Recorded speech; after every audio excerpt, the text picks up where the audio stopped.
A public service notice was sent to Yungeen Ace and his squad by Jacksonville Sheriff TK Waters following the arrest of Julio Fio's hitters. You know that Yungeen Ace were just called out by the Jacksonville police. Yungeen Ace has long been known in Jacksonville. We are consistently monitoring those groups. We have people that are always watching them. I won't speak to the chief's investigation. That's up to TPD. We don't have an investigation on him right now, but he can't move around in Jacksonville without us knowing about it. And that's for the betterment of our community.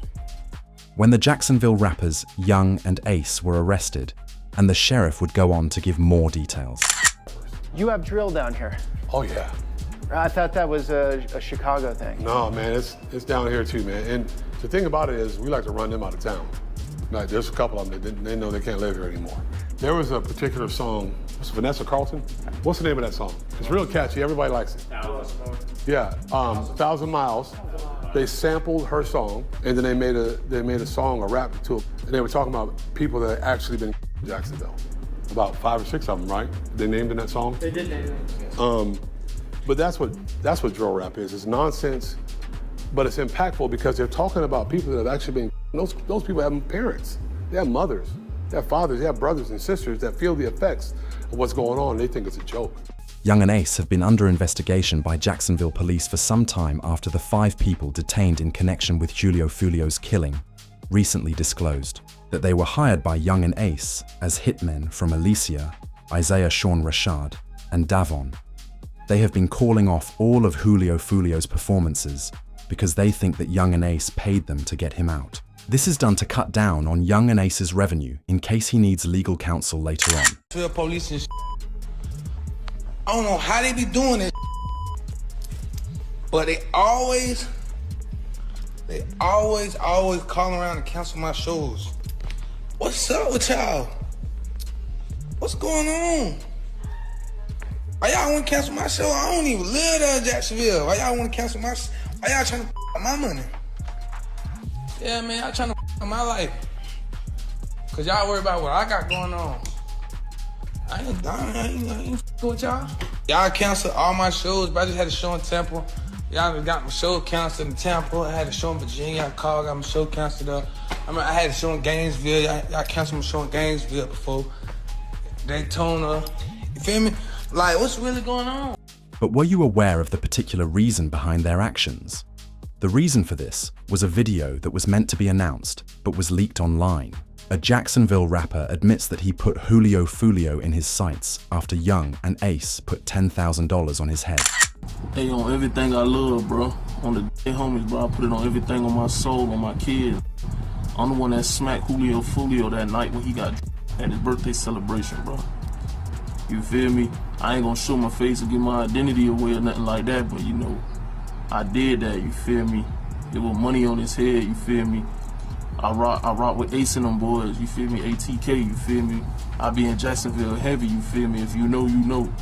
But yeah, you feel me? I did that, you feel me? I handled that, cause, you know, Ace had that money on his head, you know, Ace had him put that 10K up, told me to slide, told me to cause you know he got tired of that nigga running his mouth playing all the time, you feel me? So what had to be done, you feel what I'm saying? So I just handled it, you feel me? It was what it is, bro. The streets are saying Fio's goons finally caught Yungeen Ace lacking. This Jacksonville beef is just getting started, would be the tweet, and it would become popular online to the point where Fio's goons would want to retaliate against their targets. He told Yungeen Ace that he would be dealt with next, either by his operations or the police, since DJ Academics had previously foreseen this. Black 100 recently spoke about you and he says, "You're next." Why would you say that, bro? Why would you wish that for me? Well, I don't know if he was wishing that. I think he's just thinking about, like, you know, in terms of, you know, people want to get the target, like the high profile target, and if Foolio is out the way, now they're like, well, the only way to make another thing is you. Well, I wish on me, bro. Man, bro, I've been living my whole life. I'm letting you get up on. I'm not letting nobody get up on me. So I don't. With his passing now, right? Does it mean that this whole situation is over? There's never no situation. With the words, "The streets are saying Fio's goons finally caught Young and Ace lacking. This Jacksonville beef is just getting started." The tweet would go viral online and make Fio's goons want to retaliate against Young and Ace. He told Young and Ace that he would be dealt with next, either by his operations or the police, since DJ Academics had previously foreseen this. I say no more ATK, it ain't no more. What you talking about? Niggas don't do shit. Niggas don't do shit. Niggas tripping. Everybody always got shit to say. These niggas. When the time for the Lord to be paid, niggas be at. You got all this shit to say. Where the niggas be at though? Niggas need to get buried.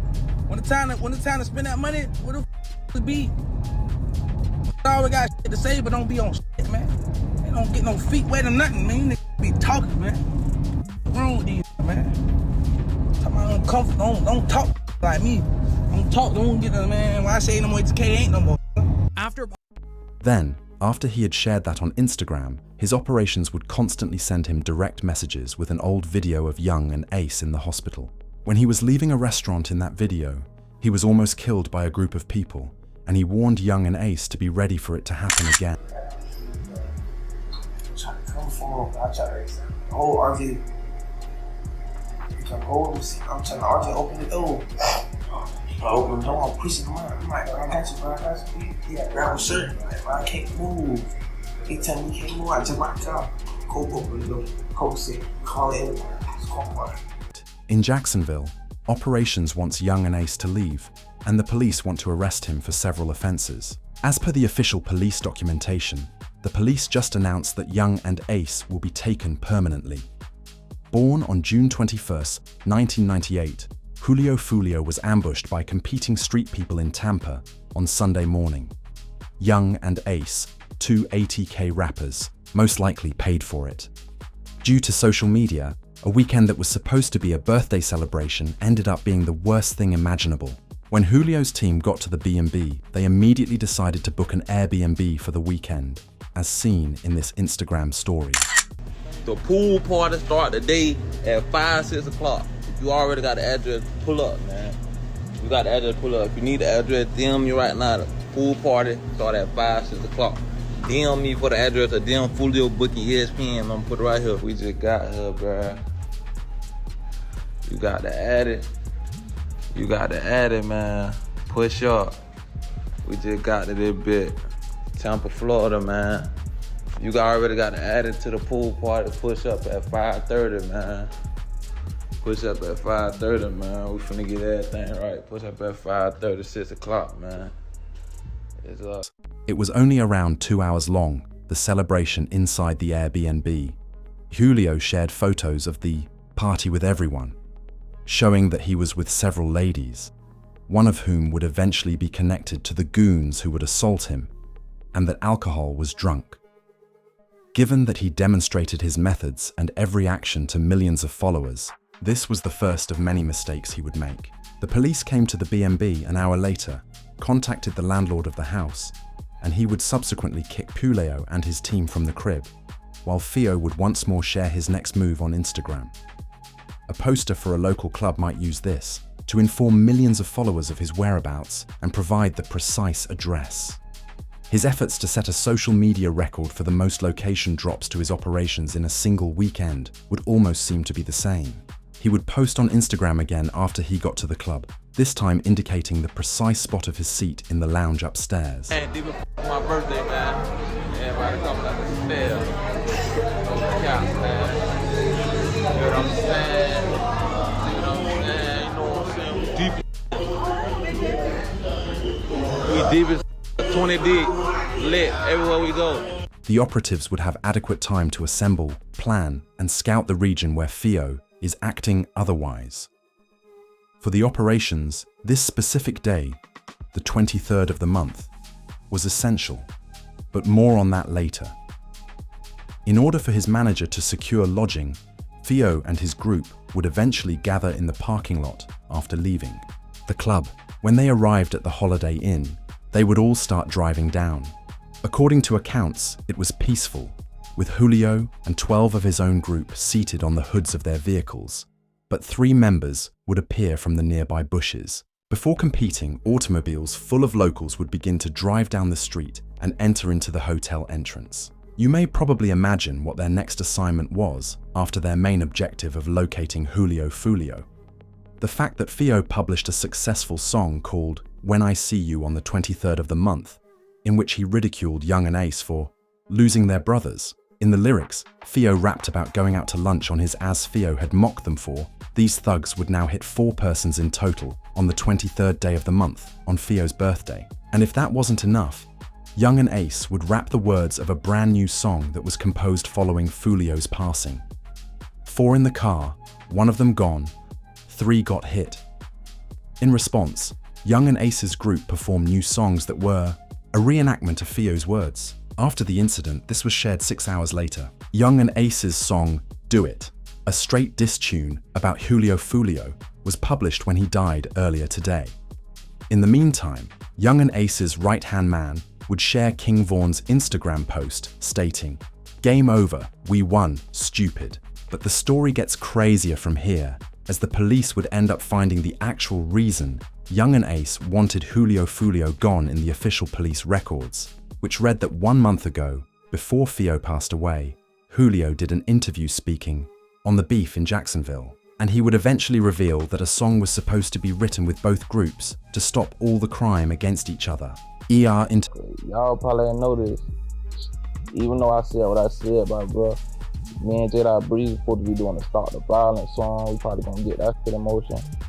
So I'm gonna just get that shit out the way for the kids, for the youth and shit. And yeah, we gotta make this look better, man. You and J.Dot Breezy have a Stop the Violence record coming.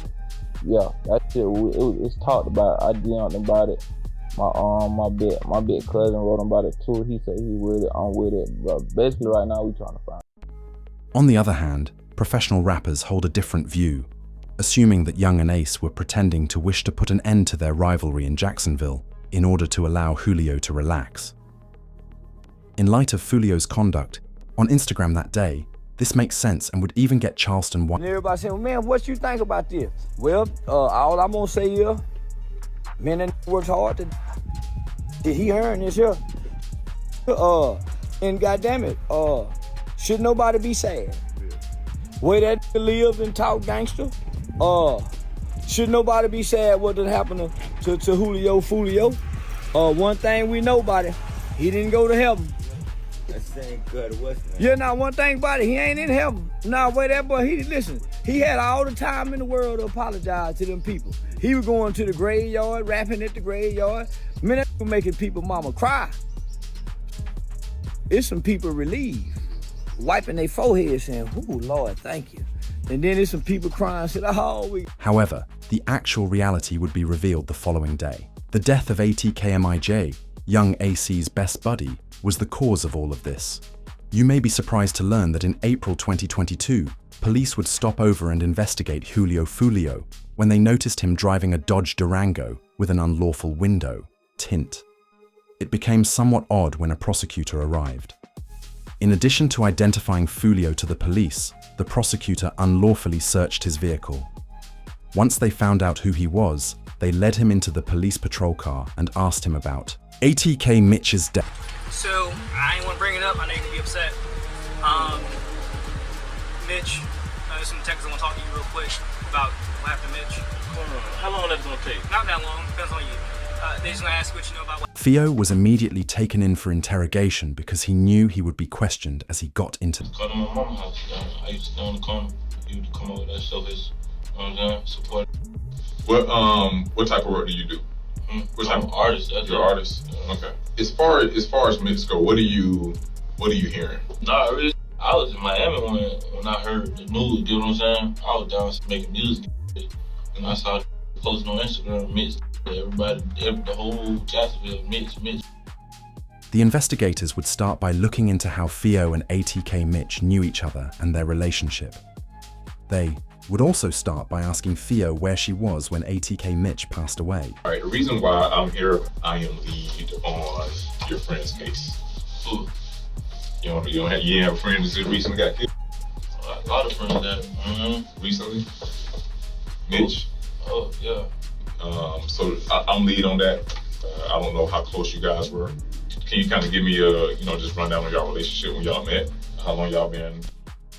Despite the fact that the detectives still lacked any information about Theo, they felt that he was connected to Mitch, so they searched for any hints they could find. But Theo insisted he knew nothing.